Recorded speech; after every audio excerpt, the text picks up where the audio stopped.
जंगल के सबसे खूबसूरत हिस्से में कालू कौवे ने कब्जा करके रखा हुआ था। बड़ी नदी के पास एक बड़े ठंडे पेड़ के ऊपर कालू कौवे ने अपना घोंसला बना रखा था।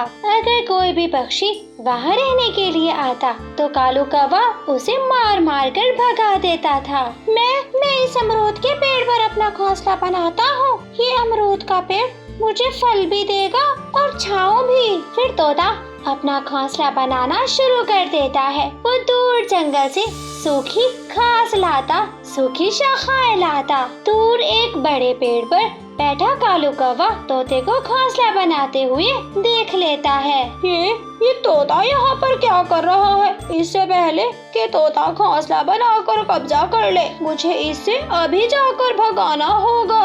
वो कालू कौवा गुस्से में वहाँ से उड़ता है। वो मिठू तोते के पास चला जाता है। उठाओ, अभी अपना घोंसला और अपनी चीजें उठाओ। ये जंगल सारे का सारा मेरा है। मैं किसी पक्षी को यहाँ पर रहने की इजाजत नहीं देता। कृपया करो, मुझे यहाँ पर घोंसला बनाने दो। मैंने अपना आधा घोंसला बना लिया है। मैं यहाँ पर रहकर तुम्हारे सारे काम किया करूँगा, तुम्हारी टांगे भी दबाया करूँगा। ऐसा नहीं हो सकता। चलो उठाओ यहाँ से, भागो यहाँ से। वो कौवा तोते की सारी घास इकट्ठी की हुई नीचे फेंक देता है। ये देख मिट्टू तोता तो रोने लग जाता है। गंदा कौवा, बुरा कौवा, तुमने मेरा घोंसला नीचे गिरा दिया। चाहते हो या एक लगाऊं कान पर तुम्हारे? फिर मिट्टू तोता वहाँ से चला जाता है और फिर कालू कौवा आराम से जाकर अपने घोंसले में लेट जाता है। चिड़िया, आज मुझे जंगल में कोई दाना नहीं मिला। मैं तो कहता हूँ दाना लेने हमें जंगल की दूसरी दिशा में जाना होगा। कबूतर भैया, मैंने तो सुना है कि दूसरे जंगल में एक बुरा कौवा रहता है जो किसी पक्षी को जंगल का कोई फल नहीं खाने देता। चिड़िया, हम चोरी चोरी 2 फल ही लेंगे और जल्दी से वापस आ जाएंगे। चिड़िया कबूतर की बात मान जाती है और वो उसके साथ कौवे के जंगल में फल लेने चली जाती है। कौवा तो सोया हुआ था। चिड़िया, कौवा सोया हुआ है, हम जल्दी से 2 फल तोड़कर भाग जाते हैं। कबूतर भैया ध्यान से, कहीं वो कौवा, कबूतर भैया ध्यान से, कहीं कौवा उठकर हमें मारना ही ना शुरू कर दे। फिर चोरी चोरी कबूतर वहाँ से मीठे फल तोड़ता है। चिड़िया भी अपने बच्चों के लिए बहुत सारे फल इकट्ठे करती है। पत्तों की आवाज से कालू की आँख खुल जाती है। कौन आ गया मेरे जंगल में? कबूतर और चिड़िया, तुम यहाँ मेरे जंगल में क्या कर रहे हो? रखो, ये सारे फल रखो। ये फल तुम मेरे घोंसले में ही रख दो। कौवे भैया, हम भी आपकी तरह पक्षी हैं, जंगल में रहने वाले पक्षी। इस जंगल पर हमारा भी आपके जितना ही हक है। हाँ कौवे, ये जंगल तुम्हारा नहीं बल्कि हम सबका है। फिर कौवा बहुत गुस्से में आ जाता है। वो चिड़िया और कबूतर को मारने के लिए आगे बढ़ता है। कबूतर और चिड़िया तुरंत वहाँ से उड़कर भाग जाते हैं। डर गए, बेचारे डर गए। दोनों कमजोर पक्षी कालू कौवे से डर गए। बच गए। वो कौवा तो हमें जान से ही मार देता। हाँ देखना, वो कौवा अकेले फल खा रहा है। वो अकेले ही मरेगा जंगल में, एक दिन बहुत पछताएगा। सभी पक्षियों को अब कालू कौवे से बहुत डर लगने लग गया था। कोई पक्षी भूखा मर जाता पर कालू कौवे की दिशा में नहीं जाता था। फिर एक रात ऐसी भी आती है कि बहुत तेज बारिश होती है। कौवा उस तेज बारिश में भीग रहा था। हवा भी बहुत तेज थी। भीगे हुए कौवे को तेज बारिश के पानी से बुखार चढ़ जाता है और वो अपने घोंसले में लेटा हुआ कांप रहा था।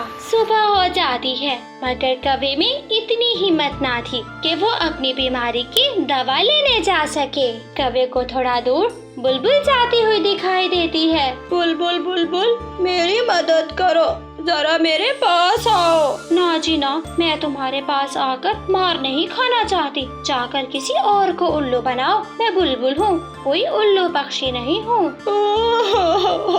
कोई मेरी मदद करे, मुझे जल्दी से दवा ला कर दे, नहीं तो मैं मर जाऊंगा। मेरे शरीर में बहुत दर्द है। मिठू तोता अपना अमरूद लेकर अपने घर जा रहा था कि उसे कालू कौवा बुलाता है। तोते मेरी बात सुनो। पूरे कौवे गंदे कौवे। बोलो बोलो, क्या बात है? मेरे तोते दोस्त, मुझे बहुत तेज बुखार है, मुझे जल्दी से दवा ला कर दो। नहीं नहीं, तुमने तो मेरा घोंसला तोड़ा था, मैंने तुम्हारी कितनी मिन्नतें की थी, अब मैं तुम्हारी मदद करने वाला नहीं हूँ। ना भाई ना, मैं तो चला, मैं तोता हरे रंग का हूँ दिखता, चोंच मेरी लाल रंगीली, मिट्ठू मिट्ठू मैं करता, मिट्ठू मिट्ठू। ऐसे नाचता गाता मिट्ठू तोता भी वहाँ से चला जाता है। चिड़िया चिड़िया, अब वो काला कौवा 2-4 दिन में ही मर जाएगा, फिर जंगल के सारे फल हमारे हो जाएंगे। मिट्ठू भैया, कौवे को क्या हुआ है? उसे बहुत तेज बुखार है, वो अपने घोंसले में लेटा हुआ मदद की पुकार कर रहा है, कोई भी पक्षी उसकी मदद नहीं कर रहा। तोते भैया, कोई कितना भी बुरा क्यों ना हो, हमें उसकी मदद करनी चाहिए। मैं अभी जाती हूँ और उस काले कौवे की मदद करके आती हूँ। चिड़िया जल्दी से चील दी के पास जाती है, उससे दवा लेती है और काले कौवे के पास जाती है। कौवे भैया, जल्दी से अपना मुंह खोलो। चिड़िया चिड़िया, ये दवा तो बहुत कड़वी है। कौवे भैया, ये दवा पीने से तुम्हारी जान बच जाएगी। चिड़िया, थोड़ी सी मुंह में डालना। फिर चिड़िया कौवे के मुंह में वो दवा डालती है। कौवा वो दवा पी लेता है और थोड़ी ही देर के बाद वो बिल्कुल ठीक हो जाता है। चिड़िया चिड़िया, मेरी मदद करने के लिए तुम्हारा बहुत बहुत धन्यवाद। कौवे, अब पता चला तुम्हें कि पड़ोसी कितना जरूरी होता है। तुम्हारे पास नदी थी, मीठे फलों के दरख्त और फिर छाँव, क्या इन सब ने तुम्हारी जान बचाई? नहीं ना, पड़ोसी का होना बहुत जरूरी होता है। अगर मैं ना आती तो तुम शायद अब तक मर चुके होते। फिर कौवा चिड़िया से अपने किए की माफी मांगता है, वो दूसरे पक्षियों से भी दोस्ती कर लेता है और वो सब उसी अच्छे और खूबसूरत जंगल में मिलकर रहे। दूर एक जंगल में चिड़िया और कौवी रहती थी। कौवी का नाम गोरी कौवी था। गोरी कौवी हमेशा चिड़िया की सुंदरता से बहुत चलती थी। आज मैंने अपना इतना अच्छे से मेकअप किया है, आज तो मैं उस रानो चिड़िया से भी ज्यादा खूबसूरत लग रही हूँ। गोरी कौवी खूब बन सवर के सज धज के नदी किनारे बैठा मिट्ठू तोते के पास जाती है। तोते तोते, मेरे भाई तोते, जरा देखो मैं कितनी सुंदर हूँ, अब तो मान जाओ कि मैं उस रानो चिड़िया से ज्यादा खूबसूरत हूँ। गोरी, चाहे जो भी कर लो, रानो चिड़िया इस जंगल की सबसे सुंदर है और उसका मुकाबला कोई भी नहीं कर सकता। तुम जानती भी हो कि तुम एक काले रंग की कौवी हो, फिर भी उस रानो चिड़िया का मुकाबला करने की कोशिश करती हो।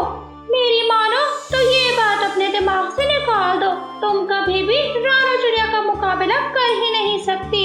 चुप कर जा, गद्दी मोटी चोंच वाला तोता, मैं एक दिन देखना तुझे उस रानो चिड़िया से ज्यादा खूबसूरत बनकर दिखाऊंगी। फिर ये सारे जंगल वाले मेरी ही तारीफें करेंगे कि गोरी कौवी जंगल में सबसे सुंदर है। मिट्ठू तोते की बातों से गोरी कौवी बहुत गुस्से में आ जाती है। वो एक गुफा में जाती है जहाँ पर उल्लू बाबा बैठा हुआ था। उल्लू बाबा, मैं रानो चिड़िया से ज्यादा खूबसूरत दिखना चाहती हूँ, कोई ऐसा चमत्कार करे कि मैं उससे ज्यादा खूबसूरत हो जाऊं और जंगल के सारे पक्षी मेरी ही तारीफें करें। तुम्हारे लिए तो बस एक ही हल है, ये है जादुई आईना। जब तक ये जादुई आईना तुम्हें खूबसूरत नहीं कह देता, तब तक तुम खूबसूरत नहीं बन सकती। और ये जादुई आईना तुम्हें तभी खूबसूरत कहेगा जब तुम रानो चिड़िया को हमेशा के लिए खत्म कर दोगी। उल्लू बाबा, मैं तो सुंदर बनने के लिए कुछ भी कर सकती हूँ, आप ये जादुई आईना मुझे दे दें। गोरी कौवी उल्लू बाबा से वो जादुई आईना लेकर अपने घर चली जाती है। आईने, मेरे सुंदर आईने, जंगल में सबसे ज्यादा खूबसूरत कौन? रानो चिड़िया, जंगल में सबसे खूबसूरत रानो चिड़िया ही है। उस उल्लू बाबे ने ठीक बोला था, अब मुझे उस चिड़िया को खत्म ही करना होगा। फिर गोरी कौवी वहाँ से उड़ती है, वो सीधा रानो चिड़िया के पास जाती है। रानो चिड़िया बैठी एक बागीचे से फूल तोड़ रही थी। चिड़िया चिड़िया बहुत बुरा हुआ है। उस बेचारे कबूतर के साथ तो बहुत बुरा हुआ है। वो पुराने कुएं में गिर गया है। हमें चलकर उसकी जान बचाना होगी। गौरी, ये तो सबसे बुरी खबर है। मैं जल्दी से अपने घर से रस्सी लाती हूँ और हम कबूतर की जान बचाने चलती हैं। ना ना चिड़िया, रस्सी की जरूरत नहीं है। रस्सी तो मेरे पास भी है। तुम बस जल्दी से चलो। गौरी, कहाँ है कबूतर? रानो, जरा किनारे पर जाकर देखो, बेचारा डूब रहा है। चिड़िया जैसे ही किनारे की ओर जाती है, गौरी कभी उसे पीछे से धक्का दे देती है। रानो चिड़िया कुएं के अंदर गिर जाती है। बचाओ, मुझे कोई बचाओ, मुझे इस दुष्ट कवि ने कुएं में डाल दिया। बचाओ बचाओ। हाँ चिड़िया, अब बताओ, आया मजा? अब मुझे जंगल की सबसे खूबसूरत कवि बनने से कोई नहीं रोक सकता। फिर गौरी कवि वहाँ से चली जाती है। कुएं में रानो चिड़िया को एक पेड़ की बेल मिल जाती है। रानो चिड़िया उस बेल को पकड़कर सुरक्षित बाहर निकल आती है। हद होती है उस मजाक की। आज तो उस दुष्ट कवि ने मेरी जान ही ले ली थी। जादुई आईने, जल्दी बता, जंगल में सबसे खूबसूरत कौन? जल्दी बता। रानो चिड़िया, जब तक जंगल में वो जिंदा है तो सबसे खूबसूरत पक्षी वही है। इसका मतलब वो छोटी चिड़िया अभी तक जिंदा है। मैं भी आराम से नहीं बैठूंगी। मैं भी इस चिड़िया को मार कर ही रहूंगी। फिर दूसरे दिन गौरी कवि इंसानों की बस्ती में जाती है। वो सीधा किसान की पत्नी के पास जाती है। माँ जी, आज मैंने चावल की खीर बनानी है और जंगल के सबसे गरीब पक्षियों में बांटनी है। मुझे थोड़ा सा दूध दे दो। कवि, तुमने तो बहुत अच्छा काम करना है और इस काम में मैं तुम्हारा साथ जरूर दूंगी। ये लो, ये दूध तुम ले जाओ। गौरी कवि किसान की पत्नी को धन्यवाद बोलकर वो दूध लेकर घर आ जाती है। घर में बैठकर वो अपनी रसोई में खीर बनाती है। अब मैं इस खीर में जहर डालूंगी और जब जहर वाली खीर चिड़िया खाएगी, चिड़िया तो मिनटों में मर जाएगी।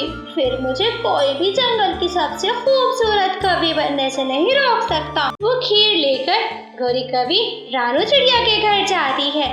चली जाओ कवि, तुम बहुत दुष्ट कवि हो। तुमने उस दिन मुझे धोखा दिया, मुझे कुएं में फेंक दिया। चिड़िया, मैंने उस दिन तुम्हारे साथ मजाक की थी। तुम्हें तो पता है ना कि मुझे मजाक करने की आदत है।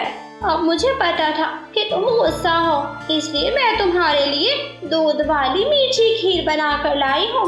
चलो जल्दी से ये वाली खीर खा लो और गुस्सा थूको तो मेरी प्यारी बहन चिड़िया।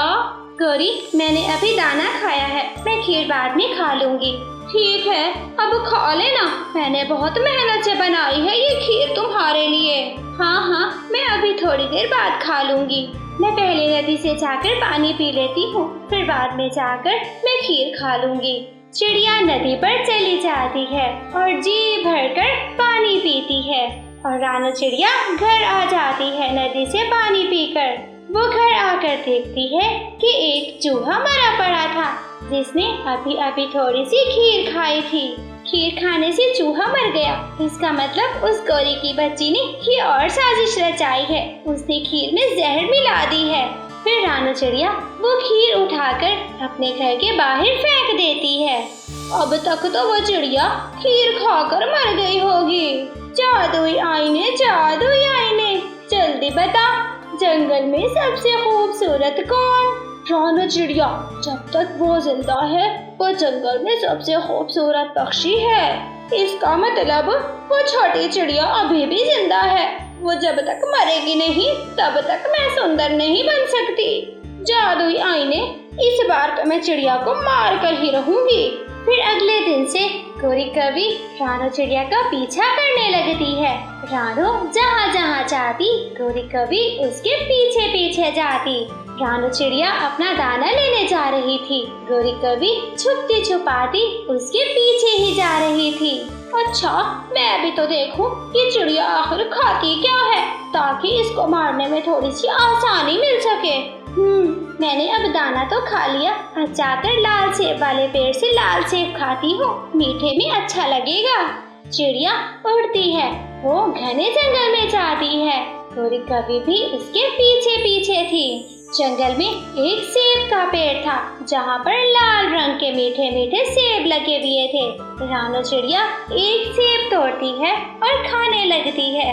इसका मतलब चिड़िया दाना खाने के फौरन बाद सेब खाने आती है। अब तो चिड़िया मरेगी, उसको मरने से अब कोई नहीं बचा सकता। जब चिड़िया उस सेब के पेड़ से चली जाती है तो गौरी कवि उन सेबों पर जाकर जहर छिड़क देती है। कल आएगी रानो चिड़िया, खाएगी रानो चिड़िया, मरेगी रानो चिड़िया। अरे मैं क्या करूँगी, मैं तो बनूंगी जंगल की सबसे खूबसूरत पक्षी। चिड़िया अब जल्दी चलो, मुझे बहुत भूख लग रही है, कोई अच्छा सा मीठा फल खाते हैं। हाँ तोते भैया, मैंने दाना तो खा लिया, अब मेरा मन कर रहा है कि मैं जंगल जाऊं और वहाँ से मीठे मीठे सेब खाऊं। वो जैसे ही पेड़ पर पहुँचती है वहाँ पर एक कालू कौवा बैठा हुआ था। दाना चिड़िया, इस सेब के पेड़ पर मैं अपना घर बना रहा हूँ। मैं दूसरे जंगल से आया हूँ, अब इस पे मेरा कब्जा है। कभी कभी मुझे और तोते को एक सेब दे दो। ना, ये सेब तो मेरी गोरी पत्नी खाएगी। मैं इतने दिनों के बाद छुट्टी पे आया हूँ, मुझे मिल मैनेजर छुट्टी दे ही नहीं रहा था। मैं तोहफा लेकर जाऊंगा अपनी पत्नी के लिए, वो ये मीठे और लाल रंग के सेब खाएगी तो मजा करेगी। फिर कालू कौवा उस पेड़ से सारे सेब तोड़ता है, अपनी टोकरी भरकर ले जाता है। तोते भैया तुम चिंता नहीं करो, हम कोई और पेड़ देख लेंगे। ये कौवे तो बहुत बुरे हैं। देखो कालू पूरे 2 साल बाद आया है और आते ही समय उसने लड़ाई शुरू कर दी है। गौरी सरप्राइज, देखो देखो मैं तुम्हारे लिए विदेश से मीठे फल लाया हूँ। कालू, मेरा सुंदर पति कालू, विदेशी सेब, सुना है कि वो बहुत मीठे होते हैं। ऐसा कहते हुए गौरी सेबों पर टूट पड़ती है। वो एक सेब उठाकर खाती है, उसके बाद दूसरा उठाकर खाती है। 2 सेबों का जहर मिलकर गौरी कवि का गला घोट देते हैं। गौरी कवि बेहोश होकर नीचे गिरती है और फिर मर जाती है। गौरी, गौरी मेरी पत्नी उठो, तुझे क्या हो गया है? वो सेब तो जहरीले थे, मेरी पत्नी मर गई।